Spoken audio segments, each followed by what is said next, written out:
For member statements today, we will hear for the members for the districts of Conception Bay South, St. George's Humber, St. John's Centre, Stephenville-Port, Exploits, and Waterford Valley. The honourable member for Conception Bay South. Thank you, Mr. Speaker. Speaker, recently I had the privilege of attending the 45th anniversary of the Conception Bay South Fire Department. At the time, the CBS Fire Department was formed in 1973.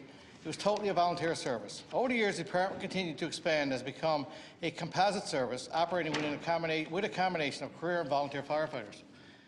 During the Firefighters' Ball, several firefighters were recognized for their outstanding work and dedication. Provincial Long Service Awards for 20 or more years service was awarded to firefighters Sean Nugent, David Smith, Wayne Courage, Fred Kennedy, Albert Butler, Kevin Whalen, Trevor Fagan, and Chad Murphy.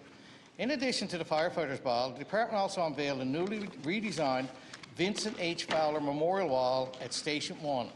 Local artist Morgan MacDonald of Newfoundland Bronze Foundry helped recreate this focal point at Station 1 by honouring members who are no longer with us. Mr. Speaker, I ask all honourable members to join me in congratulating and extending best wishes to each and every member of the Conception Bay South Fire Department and thank them for their dedication, hard work and commitment to ensuring the safety for all residents of Conception Bay South. Thank you. Thank you. The honourable member for the district of St. George's Humber. Thank you, Mr. Speaker. I rise today to congratulate Mrs. Frida Gillis, who is celebrating her 108th birthday today. She is amongst the oldest, if not the oldest, citizen of our province. Wow. Frida was born in Cartierville on the West Coast and has seen many changes in her life, and she's seen many major events as well. She remembers veterans returning from both the First and Second World War, as well as she has memories of the Great Depression. Mrs. Gillis had many wonderful events in her own life. She married Tommy Gillis in 1931, and they had 5 children.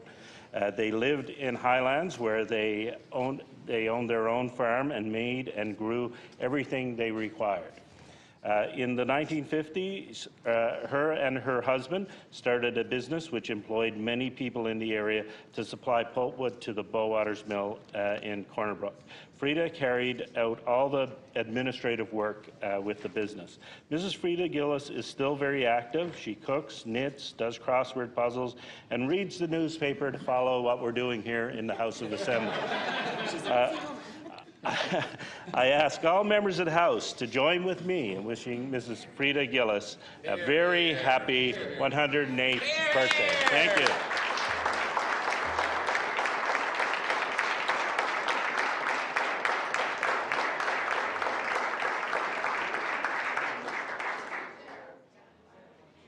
The honourable member for the district of St. John's Centre. Thank you, Mr. Speaker. The St. John's Status of Women Council is making a difference again.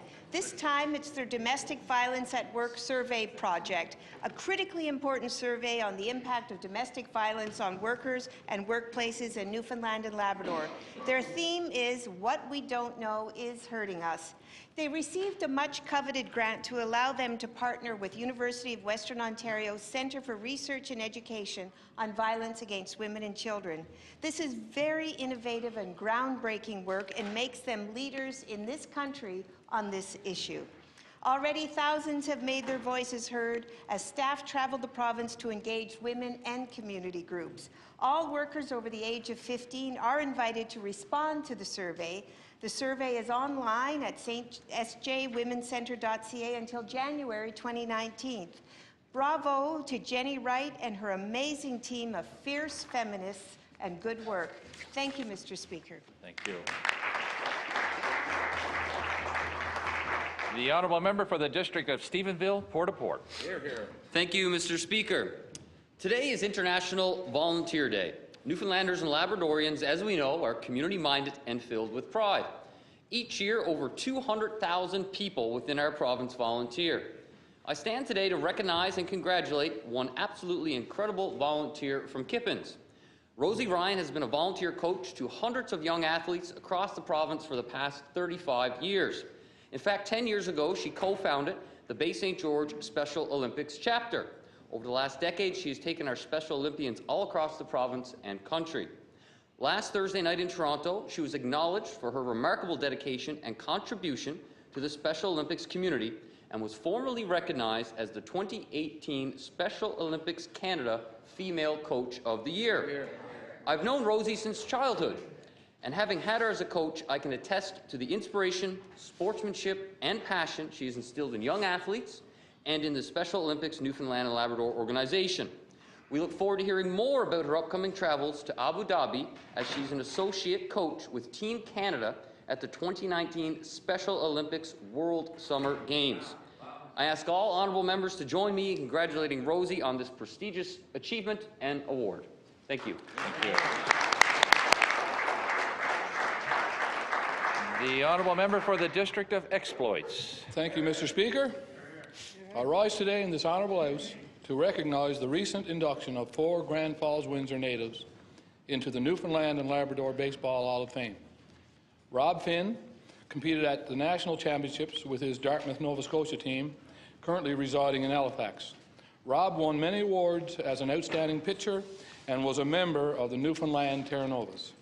Gary Furlong, a member of the Newfoundland Terra Novas, now resides in Halifax as well. Gary is one of the very best baseball players ever produced in Newfoundland and Labrador. Robert Watsy Golding, an outstanding outfielder, also a member of the Newfoundland Terra Novas. Lastly, Mr. Speaker, the current mayor of Grand Falls, Windsor, Barry Manuel.